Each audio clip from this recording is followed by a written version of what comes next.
So welcome back to the next episode of the Let's Chat Derbyshire podcast, a podcast about mental health, suicide prevention and neurodiversity. I'm Luke and I work in Derbyshire's public health, mental health and suicide prevention team.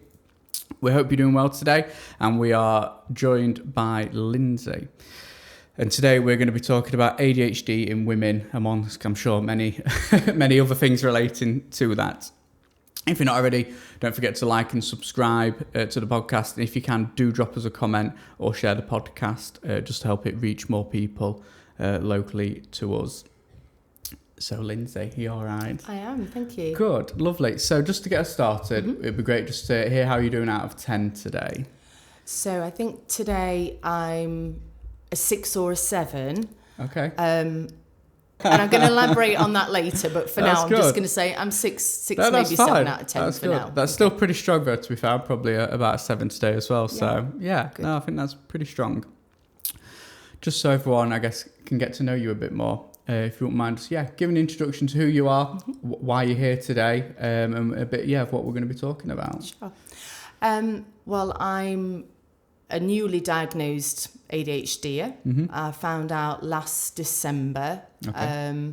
Obviously had it all my life and not known. So I'm one of these people that's got to it late, even though I've suspected something was going on for a long, long time, as I'm sure many people will relate to. I'm a newly single mum of 3, and all the adventure over the last year or so, what that's included, has also exacerbated the condition a bit and taught me a bit more as well about the subtle symptoms of ADHD that I didn't even know existed. Yeah.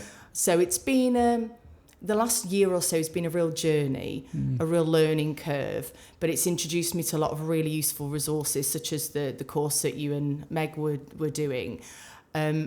So I feel like I'm on the right track now. Yeah. But it's important to share that journey, and there's a message to point out for women about how it affects us differently, so that when you're looking online at things, how it is as a woman and as a mum to have ADHD. No, that's great. When did you first, I guess, notice the signs, and then when did you first try and, get that diagnosis? So I kind of have a bit of a timeline of awareness. I remember being at junior school and having facial tics and sort of pulling silly faces, or habits where I had to touch the door handle 3 times, or the door had to be at a certain angle before I would let it go. And those things were part of like a childhood anxiety, worried about a lot of things really easily, very easily upset, very sensitive. And this was when I was about 10, so we're talking the 90s. So my parents were quite proactive and took me to Sheffield Children's Hospital to see a paediatric consultant. Diagnosis came back as, well, she's hyperactive. Stay away from E-numbers, stay away from Coca-Cola, the usual things. Do the facial tics in the mirror until you feel too embarrassed and it stops you wanting to do them. That was, at that time, what they knew and believed of what I now recognise as part of my ADHD condition. So even when you've got parents that are proactively looking into it for you, even then the consultants and the experts at that time didn't know anything about ADHD. So it wasn't even just that I didn't have access to it at that age. Yeah. So then we fast forward to maybe about 5 or 6 years ago, and a younger member of my family was diagnosed with ADHD. And even then it was this is new. What's ADHD? Yeah. Once I was told about this relative and the symptoms, etc., I started to look and think, well, I see a lot of myself in that person. Yeah. I'm like that. I do that. I wonder if I've got it. So finally had the courage to go to the GP and say, I think I've got ADHD. You realise once you recognise it in yourself, oh, that's what it might be, and you want to do something about it. So I asked them to refer me. 3 years or 2 years in, unexpectedly my marriage ends. Out of the blue for me. It's a rug pulled out from under my feet, shook me to the core. All the values, all the support that I have at home, etc., all of that suddenly wasn't there in my partner anymore. And I think it exacerbated every single flaw Yeah. that I have as part of the ADHD.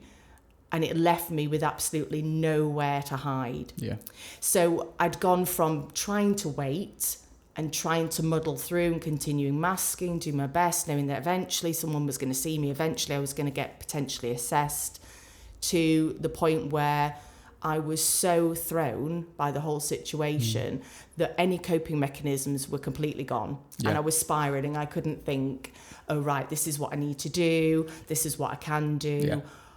You couldn't put a smiley face on it anymore. You couldn't mask anymore. All of those filters were just gone. Yeah.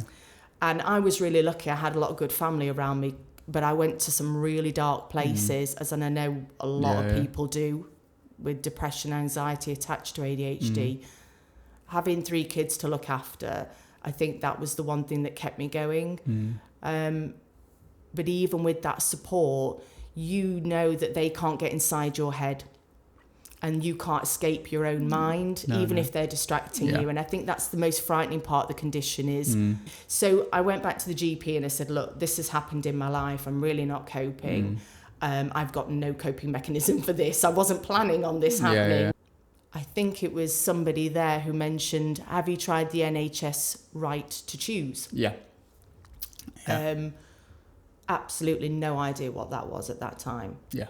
And when they explained it to me and I looked it up, it just felt like this amazing secret that everybody must know about. And you think, how did I not know that this existed already? So I went from waiting potentially 3 years to waiting about 13 or 14 weeks, which is massive. Yeah. So my brain's like, okay, if I can just keep going for 14 weeks, there is light at the end of the tunnel.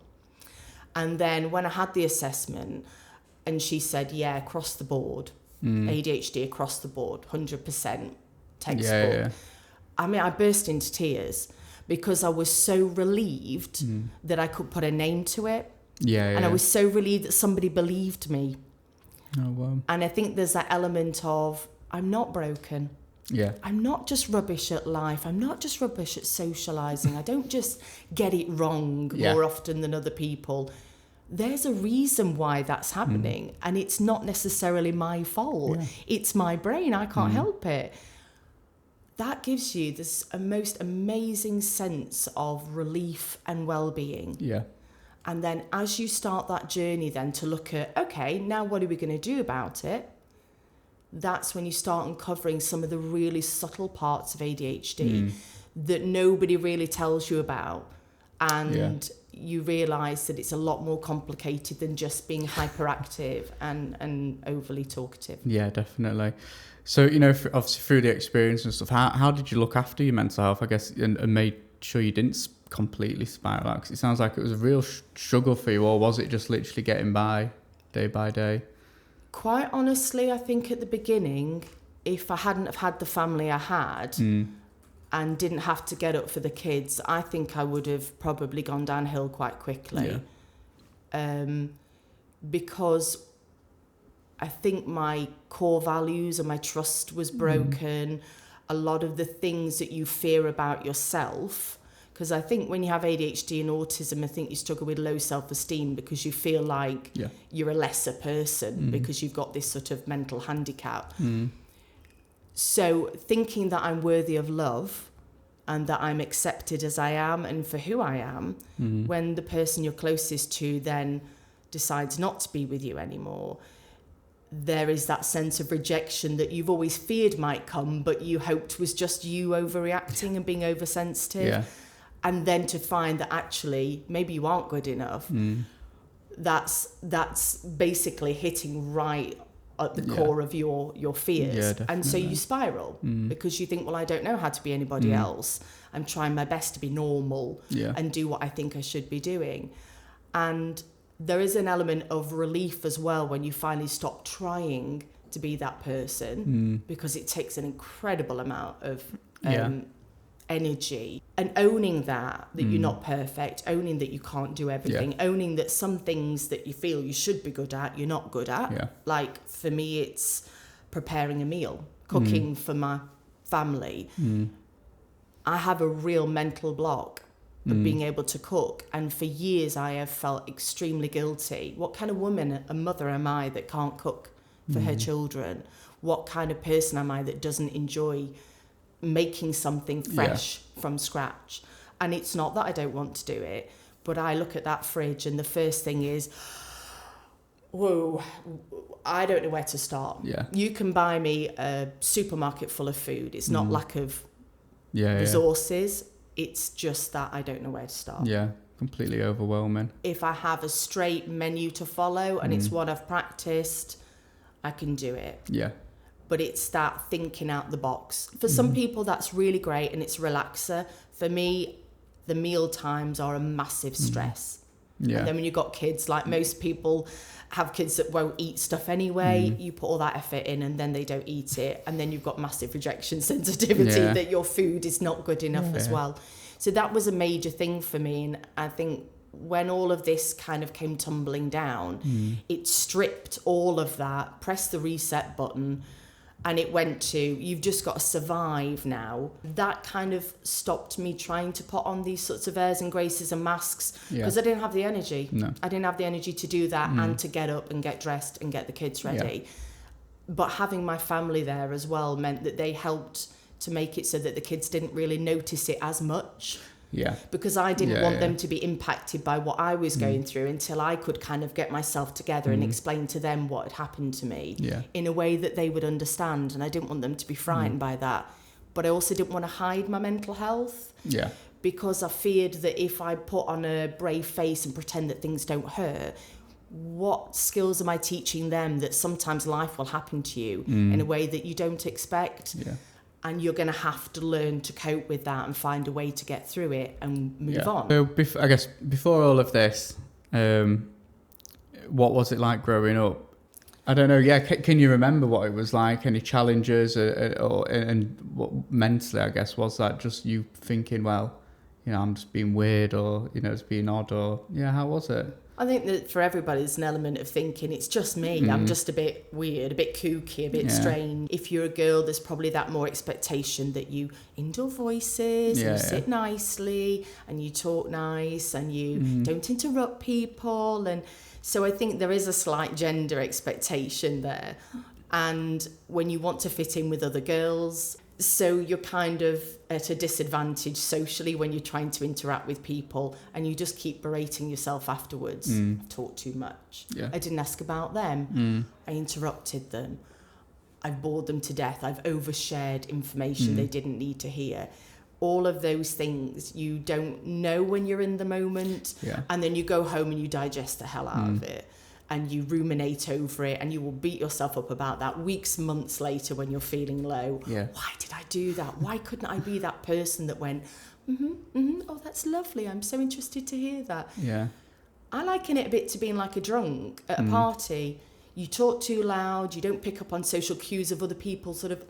And you say too much and you dominate, and then you wake up the next morning and you're sober and you think, oh, why did I say that? Why did I do that? The difference is you're not drunk and it happens. And you say, oh, I'm not going to do it next time. Next time I'm going to ask people about them. I'm going to listen. I'm going And you get back in that situation and you just do it again because you can't help yourself. I think I would rather jump out of an aeroplane than sit in an awkward silence. Yeah, definitely. I think you're so quick to just be like, what have I done? And actually, well, you've not really done anything. So it's an irony that you go in and you don't pick up on the social cue of, right, and now it's your turn to talk. But at the same time, your brain is simultaneously picking up, they're looking funny, they're talking about me, they're looking over at me, that person's just done this, I can hear somebody whispering over there. That subconscious is taking all those things in. So when you go home, you then replay it, you filmed the evening. They were trying to talk about such and such, weren't they? Oh, I forgot to ask them about that. Oh, they mentioned such and such, and then I said that. Oh, I probably shouldn't have said that now. And you will digest it forever. So socially, growing up, very outgoing, very bubbly, very confident, lots of friends, because of course you're very entertaining when you're on a good day. When you're in a bad day and your mood is low and you're struggling and your social etiquette is not at its best, you see people sort of stepping away because they don't want that side of you. They want fun side. They don't want difficult, bit depressed, bit anxious, bit over worrying person. So it has affected friendships. And I think I've learned along the way what good friendships are, because the people that only want you when you're in the good times. Into things like puberty. And this was what I was going to talk about with for a woman, that I'm 6 out of 7 some days and whatever. If you've got ADHD, and I don't know about autism, but if you've got ADHD, you have about 1 million emotions in one day. And people go, oh yeah, we all feel a bit up and down. No, this is like a loop the loop. I woke up for some reason and I'm in a good mood. I have no idea why. Then I'm in a down mood. I have no idea why. And you try desperately to find a reason so you can understand it, so you can fix it. And sometimes the answer is there isn't a reason. Your body just feels that way, and it's a really awkward thing to sit with, that feeling, and just let it go. You know, that's an uncomfortable issue. For a woman, we go through various stages of hormonal change every month. So in general, even if you're neurotypical, there is a week or two where you are like 10 men. You are less likely to injure yourself, you're more energetic, you lose more calories with whatever effort you make, you feel less like eating junk food, and you feel more positive and you're more productive. Fact. The next 2 weeks, obviously it varies according to different women, but I mean, that's what that cycle part is supposed to represent. And then the second sort of part, your hormone levels completely change. And now you're in I just want to eat crap all the time. And it doesn't matter what exercise I do. I either don't feel like doing it, or I do it and it doesn't seem to make any difference. I'm unproductive. I'm forgetful. I've got brain fog. I'm grumpy. I'm over emotional. I cry at the slightest thing, etc. So when you put those two together, it makes the ADHD a lot more complicated. And I think since the diagnosis, how I've got on with the medication plan during the titration process, so where they're trialing the medication, I've had weeks where I've thought, yeah, I've cracked it. This medication's great. Let's carry on like this. The next week, oh, this is not good at all. I feel really low now, worse than before. And it's because it depends what part of the cycle you're in. So in the good cycle, you could have barely any medication and you feel great. In the bad cycle, suddenly it's not touching the sides. And I think there is an element of trial and error for women that maybe it takes a little bit longer. Pain. They help, don't they, I think, because it doesn't... I don't know, when I take them, it makes me feel more like me rather than someone else. And I think that's what's nice about them. It's not there to change a person. They're just there to help. I think the irony was when they first said, yeah, we'll start you on some medication. I don't know if anybody else has this, but I felt like, if I'm being honest, maybe I hoped it would change me. Because for so long, the things about me that are my ADHD, I've had such negative feedback. You talk too much. You're too loud. You say inappropriate things. You've got no filter. Oh, you're embarrassing me. All the feedback that I've had from people, whether they say it to me or whether they just act like that, I know it. I hear it. I feel it. I see it. You take it personally. And then you hate those things about you. Oh, why can't you be more like the others? So when they said, oh, we can put you on some medication, I'll be honest, I was hoping it was that magic silver bullet that they would go, right, we take you that, and now you're going to be that perfect social person. You're going to get everything right. Cinderella just you say the floating right around. things at the right time. You don't make stupid comments or say inappropriate things or talk too loudly in sensitive situations. And it didn't do that. No. It doesn't do that. No. And I'm trying desperately to teach my children about you are loved and you are worthy no matter what. However you are is perfect. Don't worry about it. If people don't love and respect you, don't have them in your life. Love and respect yourself and they will love and respect you. I'm all for this sort of, girl power and, be yourself and love yourself and be out and proud. And yet deep down, I'm still riddled with that insecurity that, but if I do, somebody might not like it and I'm terrified what they might say.